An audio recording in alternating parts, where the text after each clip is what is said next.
ಇವಾಗ ಒಂದ್ಸತಿ ನೋಟಿಸ್ ಕಳಿಸ್ತೀವಿ, 15 ಡೇಸ್ ವೇಟ್ ಮಾಡಬೇಕು, Wait ಅವ್ರ ಕಡೆಯಿಂದ ರಿಪ್ಲೈ ಬರಲ್ಲ, ಮತ್ತು ಒಂದು ನೋಟಿಸ್ ಕಳಿಸಬಹುದು, ಮತ್ತೆ ನೋಟಿಸ್ ಕಳಿಸಂಗಿಲ್ಲ, ಕಳ್ಸಂಗಿಲ್ಲ.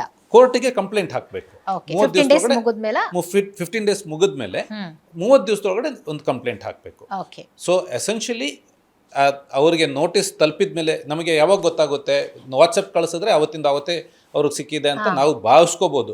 ಬಟ್ ಅದಕ್ಕೆ ಸಿಕ್ಕಿಲ್ಲ ಅನ್ನೋದಕ್ಕೆ ನಮ್ಮ ಹತ್ರ ಯಾವುದು ಪ್ರೂಫ್ ಇರಲ್ಲ ಕೋರ್ಟಿಗೆ ಕೊಟ್ಟಾಗ.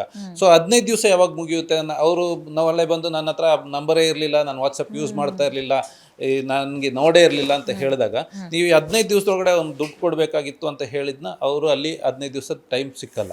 ಆಮೇಲೆ 15 ದಿವಸದೊಳಗಡೆ ನೀವು ಪೇಮೆಂಟ್ ಮಾಡಿಲ್ಲ ಅಂತ ಕೋರ್ಟಿಗೆ ಹೇಳಬೇಕಾಗುತ್ತೆ. 30 ದಿವಸದೊಳಗಡೆ ನೀವು ಕಂಪ್ಲೇಂಟ್ ಫೈಲ್ ಮಾಡಿದಾಗ ಈ 15 ದಿವಸದೊಳಗಡೆ ದುಡ್ಡು ಕೊಡಬೇಕಾಗಿತ್ತು, ದುಡ್ಡು ಕೊಟ್ಟಿಲ್ಲ ಇವರು ಅಂತ ಹೇಳಿ ನಾವು ಇದು ಮಾಡಬೇಕಾಗುತ್ತೆ. ಅಂಥ ಪರಿಸ್ಥಿತಿಯಲ್ಲಿ ಕಾಸ್ ಆಫ್ ಆ್ಯಕ್ಷನ್ಗೆ ಡಿಫೆಕ್ಟ್ಸ್ ಬಂದ್ಬಿಡುತ್ತೆ. ಸೊ ಅದಕ್ಕೆ ಯಾವುದೇ ಚೆಕ್ ಬೌನ್ಸ್ ಆಯಿತು ಅಂದರೆ ವಾಟ್ಸಪ್ಪು ಇಮೇಲು ಅದು ಇದು ಮಾಡೋ ಬದಲು ಒಂದು ರಿಜಿಸ್ಟರ್ಡ್ ಪೋಸ್ಟಲ್ಲಿ ಅವರ ಅಡ್ರೆಸ್ಸಿಗೆ ಅಕ್ನಾಲೇಜ್ಮೆಂಟ್ ಡ್ಯೂ ಜೊತೆ ಒಂದು ನೋಟಿಸ್ ಕಳಿಸ್ಬಿಟ್ರೆ ಆ ಅಕ್ನಾಲೇಜ್ಮೆಂಟ್ ಡ್ಯೂ ಅವರಿಗೆ ಸಿಗುತ್ತೆ. ಇಲ್ಲ ಅಂದರೆ ಕಾನೂನಲ್ಲಿ ಏನಿದೆ, ಒಂದು ರಿಜಿಸ್ಟರ್ಡ್ ಪೋಸ್ಟು ಸರಿಯಾದ ಅಡ್ರೆಸ್ಗೆ ಹೋಯ್ತು ಅಂದರೆ 4 ದಿವಸದಲ್ಲಿ ಅದನ್ನ ಸರ್ವಿಸ್ ಅಂತ, ಡೀಮ್ಡ್ ಸರ್ವಿಸ್ ಅಂತ ಕಾನೂನಲ್ಲಿ ಅದಕ್ಕೆ ಒಂದು ಪ್ರಾವಿಷನ್ ಇದೆ. ಅದು ಅವ್ರಿಗೆ ಸಿಕ್ಕಿದೆ ಅನ್ನೋಂಥ ಒಂದು ಕಾನೂನಲ್ಲಿ ಪ್ರಾವಿಷನ್ ಇದೆ.